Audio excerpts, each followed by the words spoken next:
Hello friends, welcome to Navi education. आज मैं आपके लिए लेके आई हूँ एक अमेजिंग मेथड समास विग्रह को समझने का, सीखने का, जिससे आप चुटकियों में समास विग्रह करना सीख जाएंगे। आपको बुक्स खोल के डिटेल्स पढ़ने की भी ज़रूरत नहीं है, ज़्यादा वीडियोस को देखने की भी ज़रूरत नहीं है। अगर आप इस तरीके से समास विग्रह को समझेंगे तो बहुत ही कम समय में आपको ये टॉपिक क्लियर हो जाएगा और एग्जामिनेशन में आपके क्वेश्चंस में फुल मार्क्स तो पक्के हैं। चलिए स्टार्ट करते हैं ये अमेजिंग मेथड।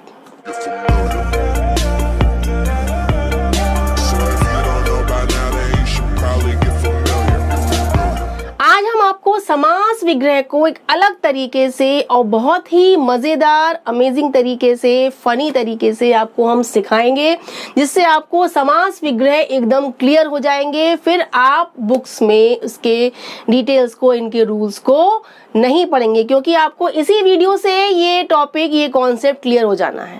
स्टार्ट करें। अब देखिए मैंने क्या किया है, मैंने आपके समास 6 होते हैं, ठीक है। कौन कौन से होते हैं? कर्मधारय, अव्ययीभाव, तत्पुरुष, द्वंद्व समास, द्विगु समास और बहुब्रीहि समास। मैंने इन 6 समासों की डिटेल्स, इनके रूल्स और इनके एग्जाम्पल्स की वीडियोस अपलोड की हैं। आप उनको जाके देख सकते हैं। मैं उनके लिंक्स अपने डिस्क्रिप्शन बॉक्स में दे दूंगी। जब आपको कोई शब्द दिया होता है जिसमें 2 या 2 से अधिक पद होते हैं और उनके शब्दों को, उनके पदों को अलग अलग करना होता है, उसे हम कहते हैं समास विग्रह। और जब उनको जोड़ते हैं तो वो कहलाता है समस्त पद या समास, ठीक है। आज हम समास विग्रह सीखेंगे। ये मैंने आपके 6 समास लिख दिए हैं, 6 बॉक्सेस बना दिए हैं, जिसमें मैंने समास और उनके जो मेन उनका रूल है, फॉर्मूला है, वो मैंने लिख दिया है। जैसे फर्स्ट आपका है कर्मधारय। इसमें क्या होता है? विशेषण और विशेष्य। पहला पद विशेषण, दूसरा पद विशेष्य होता है, या पहला पद उपमान, दूसरा पद उपमेय होता है ना। और उसमें हमारे जो वर्ड, योजक शब्द हम जो यूज करते हैं वो कौन कौन से होते हैं? है, जो, के, समान या रूपी, ठीक है। ये 3 शब्द, 3 योजक शब्दों का हम यूज करते हैं शब्द के हिसाब से, शब्द के मीनिंग के हिसाब से। और सेकंड आपका है अव्ययीभाव। इसमें क्या होता है? पहला पद, जो पहला पद होगा शब्द का, वो अव्यय होगा। वो क्या होगा? अव्यय होगा। उसके बाद तत्पुरुष में क्या होता है? आपके 6 कारक चिन्हों का यूज करके हम समास विग्रह करते हैं। आपने कारक चिन्ह पढ़े होंगे कर्ता कारक से संबोधन तक, जिसमें आप पहला और आखिरी छोड़ दीजिए। कर्म कारक से अधिकरण कारक तक आपको चिन्हों का प्रयोग करना है, तब आप तत्पुरुष समास का विग्रह कर पाएंगे। नेक्स्ट आपका है द्वंद्व समास। इसमें क्या होता है? इसमें आपके दोनों पद प्रधान होते हैं, ठीक है। 2 पद हैं, दोनों पद प्रधान हैं। और इसमें हम जो योजक शब्द यूज करते हैं वो कौन से होते हैं? वो होते हैं और, या। किसी में और लगता है, किसी में या लगता है, सेंस के हिसाब से लगता है। देन आपका है द्विगु समास। इसमें क्या होता है? ये तो बहुत इजी है। इसमें पहला पद आपका संख्यावाची न्यूमरल होता है, नंबर को शो करता है, ठीक है। और उसमें जब हम विग्रह करते हैं तो हमारा क्या यूज करते हैं? हम समूह या समाहार, ग्रुप को शो करता है उसका विग्रह, समूह या समाहार। नेक्स्ट हमारा है बहुब्रीहि समास। अब इसमें क्या होता है? इसमें जो 2 पद होते हैं वो मिलकर किसी तीसरे अन्य पद को शो करते हैं, और वो अन्य पद ही मेन यानी कि प्रधान हो जाता है। उसके बाद इसमें जो हम शब्दों का यूज करते हैं विग्रह करने के लिए, वो कौन कौन से होते हैं? है जिसके, है जिसका, है जिसकी, है जिसे। इस तरीके से हम इन शब्दों का यूज करते हैं विग्रह करने के लिए। चलिए अब हम लोग एक एक करके वर्ड यहाँ पर शब्द लेते जाएंगे और उनका विग्रह करते हुए उसमें हम समास को पहचानेंगे बहुत ही फनी तरीके से। जैसे पहला हम वर्ड, चलिए स्टार्ट करते हैं। हमने लिया प्राण प्रिय। अब इसका अगर आप विग्रह करेंगे तो आप ये देखिए इसमें कौन सा शब्द यूज हो रहा है विग्रह होने में। अब अगर आप इसको देखते हैं कर्मधारय के हिसाब से, तो आप इसका क्या करेंगे विग्रह? प्राणों के समान प्रिय या प्राण के समान प्रिय, है ना। क्योंकि हम किसी को जब कहते हैं प्राण प्रिय तो मीन्स क्या होता है? जैसे हमारे प्राण हमें प्रिय है, वैसे ही आप प्राणों के समान आप भी प्रिय हो, है ना। तो प्राण प्रिय में के समान का यूज हो रहा है ना। अगर हम ये वाला समास देखते हैं सेकंड वाला, तो इसमें कोई हमारा अव्यय है ही नहीं, तो हमारा ये समास कैंसिल हो गया। नेक्स्ट हमारा है तत्पुरुष समास, तो इसमें होते हैं कारक चिन्ह 6, तो इसमें हमारा कोई कारक चिन्ह नहीं आ रहा, हमारा इसमें के समान आ रहा है, कोई को, के लिए या कोई भी कारक चिन्ह हमारा 6 में से नहीं आ रहा है, तो हमारा तत्पुरुष समास भी कैंसिल। नेक्स्ट हमारा है द्वंद्व समास, इसमें क्या होता है, दोनों पद प्रिय, वो दोनों पद समान होते हैं, प्रधान होते हैं, और या लगता है, हमारा इसमें और या सुटेबल ही नहीं आ रहा है। प्राण और प्रिय तो हम बोल ही नहीं सकते, ना या आएगा ना और आएगा, तो हमारा ये समास भी गया। नेक्स्ट हमारा है द्विगु, तो इसमें हमारा पहला पद संख्यावाची है ही नहीं, न्यूमरल है ही नहीं, तो द्विगु समास तो हो ही नहीं सकता। नेक्स्ट हमारा है बहुब्रीहि समास, तो इसमें होता है अन्य पद प्रधान, तो जब हम बोल रहे हैं प्राण प्रिय, तो इसमें हमारा विग्रह है जिसके या जिसका या जिसकी के हिसाब से नहीं हो रहा है, किसी अन्य पद को ये शो नहीं कर रहा है, तो हमारा पहला वाला कौन सा हुआ, इसका हमारा विग्रह होगा प्राण के समान या प्राणों के समान प्रिय, तो हमारा समास कौन सा हुआ, ये विग्रह जो हुआ ये हमारा कौन सा हुआ, कर्मधारय के हिसाब से, कौन सा हुआ, कर्मधारय समास। इसमें हमारा समास क्या हम बोलेंगे, कर्मधारय, क्योंकि कर्मधारय में ही के समान है जो और रूपी लगता है, और प्राण हमारा विशेषण है, प्रिय हमारा विशेष है, यानी प्रिय की विशेषता बता रहा है कि प्राणों के समान प्रिय, तो ये हमारा हो गया कर्मधारय समास। नेक्स्ट हमारा है गंगा यमुना, ठीक है, गंगा यमुना में क्या है, दो पद हैं दिख रहे हैं आपको, और दोनों पद की अपनी इंपॉर्टेंस है, दोनों प्रधान लग रहे हैं, गंगा अपनी जगह है, यमुना अपनी जगह है, दोनों की अपनी बराबर की वैल्यू है, कोई पद ऊपर नीचे नहीं है, यानी कि जब दोनों पद प्रधान होते हैं तो कौन सा होता है, द्वंद्व समास होता है। हमारा इसका विग्रह क्या होना चाहिए, गंगा और यमुना, ना हमारा कर्मधारय होगा, ना ही अव्ययभाव, ना ही तत्पुरुष, ना ही बहुब्रीहि, ना ही द्विगु, केवल हमारा द्वंद्व समास हो रहा है। क्या होगा, गंगा और यमुना दोनों रिवर्स हैं, नदियां हैं, दोनों की अपनी बराबर की इंपॉर्टेंस है, जब दोनों पद प्रधान हैं तो हमारा और लगेगा, तो हमारा कौन सा हो जाएगा, द्वंद्व समास। थर्ड देखते हैं, मजा आ रहा है, देखिए बिल्कुल सिंपल तरीके से मैं आपको समझा रही हूं, जिससे आपको समास विग्रह करना बहुत ही इजी लगेगा। थर्ड आपका है चौमासा। थर्ड क्या है, चौमासा। अब चौमासा में आप देखिए, इस वर्ड को ध्यान से देखिए, चौ, ये चौ माने होता है 4, जब संख्या शो हो रही है तो कौन सा होना चाहिए, द्विगु समास होना चाहिए। कौन सा होना चाहिए, द्विगु समास, क्योंकि जब संख्यावाची होगा, न्यूमरल होगा, तो हम आंख मूंद के द्विगु समास कर देंगे। चौमासा का क्या होना चाहिए, 4 मास माने क्या होता है, महीने, 4 मासों का समूह, क्या होगा, 4 मासों का समूह, यानी कि हमारा द्विगु समास हुआ। अब इसका हम क्या कर सकते हैं, इसका कर्मधारय भी हो सकता है। कैसे हो सकता है, ये आपका द्विगु हो गया, अब इसमें आपका बहुब्रीहि नहीं हो सकता, तत्पुरुष नहीं हो सकता, अव्ययभाव नहीं हो सकता।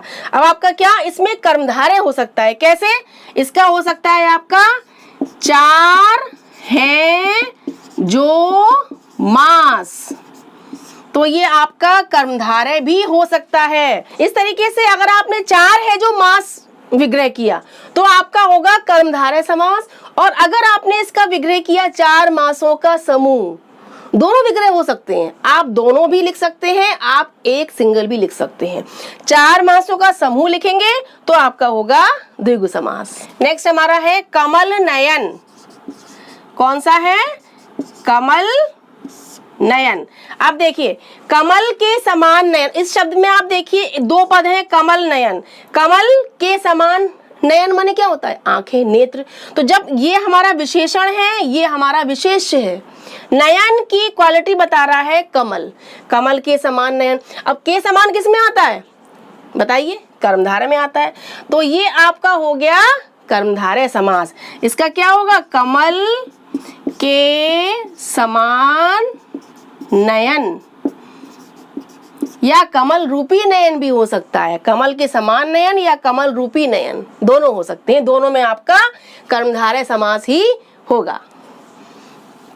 नेक्स्ट देखिए, नेक्स्ट है आपका वज्रपाणी। वज्र पाणी में, आप देखिए वज्र है, पाणी माने हाथ, वज्र है पाणी में जिसके, अर्थात हाथ में जिसके, किसके होता है, इंद्र भगवान के। यानी ये दोनों पद मिलकर तीसरे पद की ओर इंडिकेट कर रहे हैं। कैसे, वज्र है पाणी में जिसके, पाणी यानी हाथ, तो हम क्या करेंगे, अर्थात हम इंद्र देवता। जब हमारा थर्ड कोई तीसरा पद शो कर रहे हैं तो कौन सा होता है, बहुब्रीहि समास, अन्य पद प्रधान होता है। और इसमें है जिसका, है जिसके होता है। वज्र है पाणी में जिसके, आया यही, तो हमारा कौन सा हुआ, बहुब्रीहि समास। वज्र है पाणी यानी हाथ, पाणी में जिसके, ये हमारा विग्रह होगा। अर्थात हम ये भी लिख सकते हैं, अर्थात इंद्र, है ना। तो ये हमारा अन्य पद हो गया, वज्र है पाणी में जिसके अर्थात इंद्र, तो ये हमारा हो गया बहुब्रीहि समास। ये आपकी समझ में आया कि इन दो पदों ने मिलकर तीसरे पद को शो किया है, तो ये हमारा हुआ बहुब्रीहि समास। अब हम नेक्स्ट समास देखेंगे। बहुत सिंपल तरीके से मैं आपको समझाने की कोशिश कर रही हूँ, जरा ध्यान से सुने। नेक्स्ट आपका है गंगाधर, ठीक है। गंगाधर क्या होगा, गंगा धारण करते हैं जो, या गंगा धारण की है जिसने, है ना, या गंगा को धारण करने वाले हैं जो, इस तरीके से आपका विग्रह बनेगा। जब तीसरा पद शो हो रहा है, कौन है, शिव भगवान, तो जब तीसरा पद शो हो रहा है तो ये भी कौन सा होगा, बहुब्रीहि समास। गंगा को धारण करते हैं जो, या की है जिसने, बात एक ही है, करते हैं जो, कौन हुआ, अर्थात शिव भगवान, है ना। जब आपका थर्ड पद शो हो रहा है तो आप समझ जाइए आपका बहुब्रीहि है, दोनों पद मिलकर तीसरे पद की ओर इंडिकेट कर रहे हैं। अब नेक्स्ट हम देखते हैं, नेक्स्ट हमारा है आमरण। अब आमरण में देखिए, आमरण में जो आ पद है, आ और मरण दो आपके पद हैं।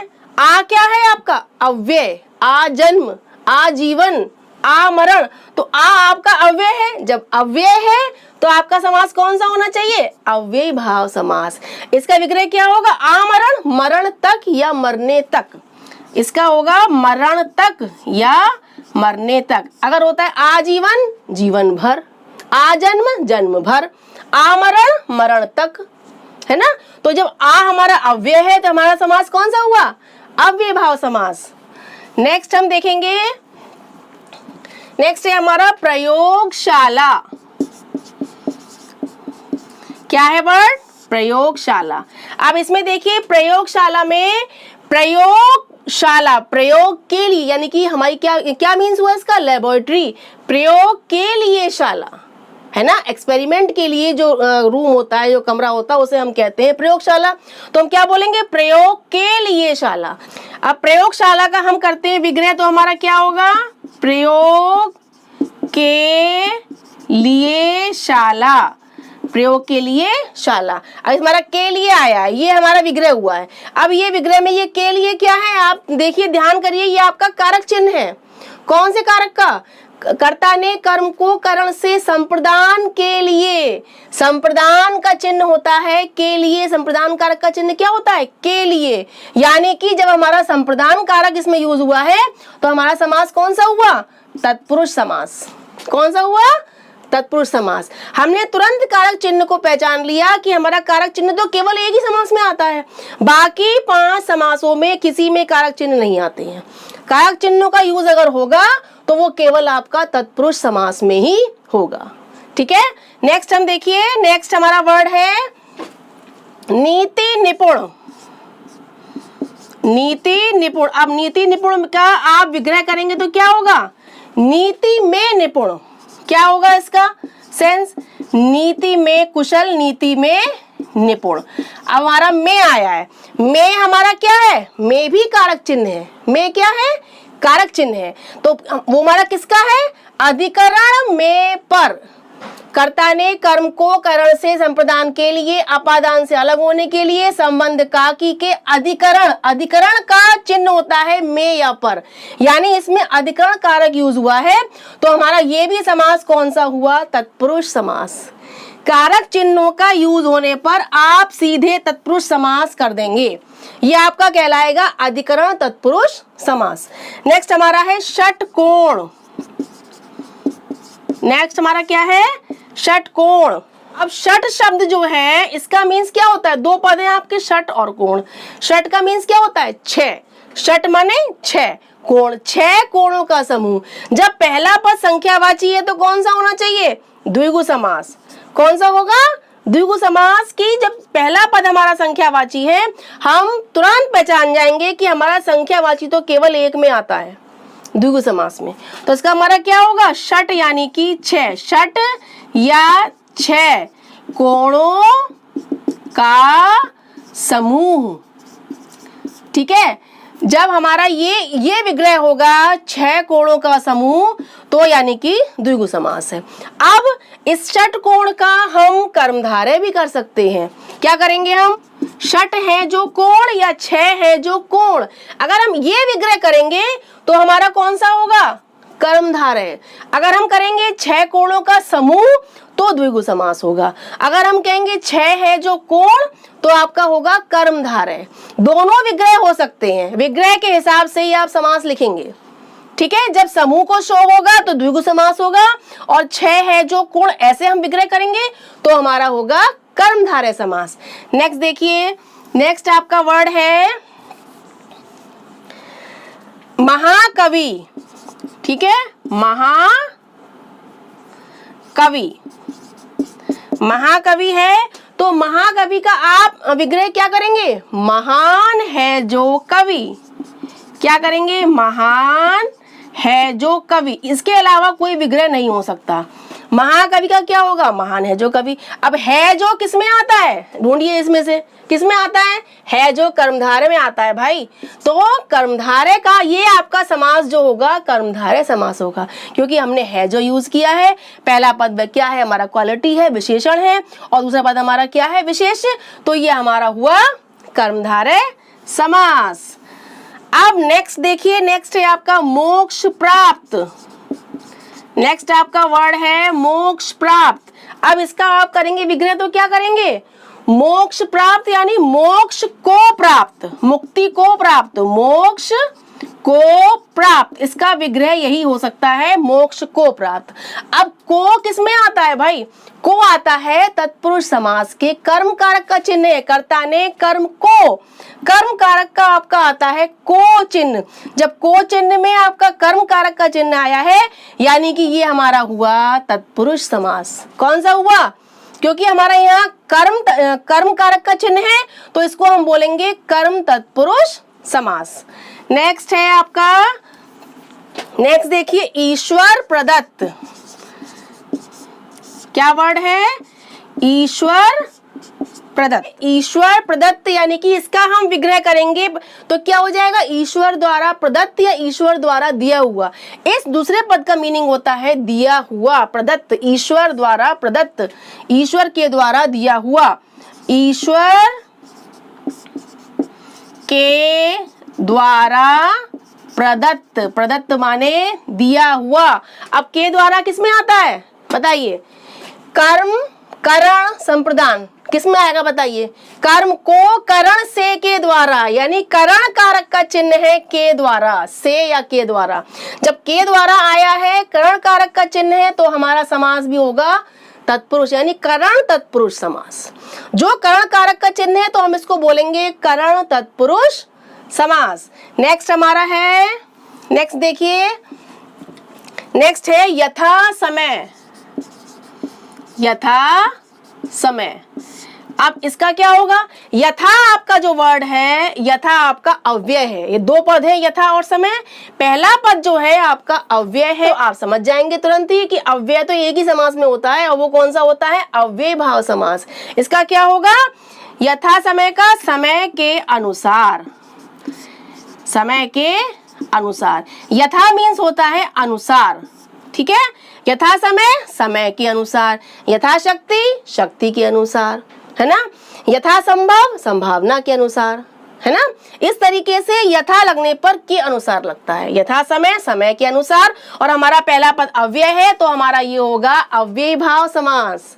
कितना फटाफट आप पहचान जा रहे हैं, आपको समझ में आ जा रहा है, क्योंकि इस तरीके से आपको समास में आपको कंफ्यूजन नहीं होगा। नेक्स्ट आपका है लक्ष्मी गणेश। ये आपका लास्ट वर्ड है लक्ष्मी गणेश। आप इसमें देखिए, ये लक्ष्मी गणेश में दोनों भगवान के नाम हैं, दोनों की अपनी ही महिमा है, अपनी वैल्यू है, कोई किसी से कम नहीं है, यानी कि दोनों पद प्रधान हैं, दोनों पद मेन है, कोई किसी की क्वालिटी नहीं बता रहा है। लक्ष्मी एक पद है, गणेश जी एक पद, यानी कि दोनों पद प्रधान है, मेन है, बराबर है। और जब दोनों पद प्रधान होते हैं तो कौन सा होता है? द्वंद्व समास। केवल द्वंद्व समास में ही दोनों पद इक्वल होते हैं, समान होते हैं। इसमें हम क्या यूज करते हैं? और या फिर या। यहाँ पर कौन सा लगेगा? यहाँ लगेगा लक्ष्मी और गणेश। यहाँ पर या लगाएंगे तो रॉन्ग हो जाएगा, लक्ष्मी और गणेश, ठीक है। और ये हमारा समास कौन सा हुआ? द्वंद्व समास। लक्ष्मी गणेश, लक्ष्मी और गणेश, ये हमारा समास पहचान लिया हमने कि हमारे दोनों पद जब प्रधान होंगे तो हमारा होगा द्वंद्व समास। आपको इस चार्ट से, इस फनी मेथड से, इस अमेजिंग ट्रिक से समास विग्रह करना बहुत ही सिंपल लग रहा होगा, बहुत ही इजी लग रहा है। मैंने इनके रूल्स को बहुत ही मिनिमाइज करके शॉर्ट रूम में मैंने इनके रूल्स भी हर बॉक्स में लिख दिए हैं, जिससे आपको ज्यादा उनके डीप रूल्स को लर्न करने की जरूरत नहीं है। और आप कोई भी वर्ड को यहाँ पर रखते हैं तो आप तुरंत पहचान जाएंगे किस समास का ये एग्जाम्पल है। इस तरीके से आप चार्ट बनाकर आप अपने स्टडी रूम में पेस्ट कर सकते हैं, जिससे क्या होगा, जैसे कि आपके टेस्ट है या एग्जाम है, उस टाइम में आपको समास विग्रह का चैप्टर खोलने की जरूरत नहीं है। आपने बस ये चार्ट देखा तो आपको तुरंत समझ में आ जाएगा कि समास विग्रह में क्या रूल्स हैं, क्या रेगुलेशंस हैं, कैसे हमको पहचानना है, किस तरीके से हमको उनको विग्रह करना है या समस्त पद बनाना है। आई होप आपको आज के इस मेरे अमेजिंग मेथड से समास विग्रह करना बहुत ही मज़ेदार लग रहा होगा, बहुत ही इंटरेस्टिंग लग रहा होगा। चलिए अब आप अपने घर पे भी कॉपी पेन लेकर बैठिए और इस चार्ट को ड्रॉ करके कुछ शब्द लेकर अब आप ये देखिए कि आपको इस वीडियो से समास पहचानना आया कि नहीं। अगर आप कुछ शब्द लेंगे और ये चार्ट बनाकर उनको इस तरीके से आप सर्च करेंगे, टैली करेंगे, तो आपको समास विग्रह बहुत ही इंटरेस्टिंग लगेंगे। मैं आगे भी आपके लिए इसी तरीके से मज़ेदार वीडियोस लेके आऊँगी, जिससे आपको स्टडीज़ में बहुत ही हेल्प मिलेगी। आज के लिए इतना ही, बाय बाय।